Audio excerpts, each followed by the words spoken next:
जब हजरत मूसा अलैहिस्सलाम ने अल्लाह से दुआ करके बनी इसराइल के लिए मन्नू सलवा मंगवाया जो जन्नत जैसा रिस्क था, और फिर बनी इसराइल ने जब नाशुक्री की तो अल्लाह ने उनको कैसी सजा दी। ये उस वक्त की बात है जब हजरत मूसा अलैहिस्सलाम बनी इसराइल को फिरौन की गुलामी से निकालकर सहराए तीहा, जिसे आजकल सहराए सीना भी कहा जाता है, वहां ले आए थे। वहां न खाना था न पानी, लोग भूख प्यास से परेशान होकर शिकायत करने लगे। मूसा अलैहिस्सलाम ने अल्लाह की बारगाह में दुआ की तो अल्लाह ने रहमत फरमाई। दिन की गर्मी से बचाने को बादल का साया किया और आसमान से रिज्क नाजिल फरमाया। सुबह सवेरे मन आता। ये एक सफेद शहद से मीठी चीज था जो ओस की तरह दरख्तों, पत्थरों और जमीन पर जम जाता। लोग जमा करके लजीज रोटी या हलवा बनाते।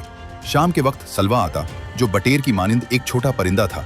बड़ी तादाद में आसमान से उतरता और कैंप में आकर बैठ जाता।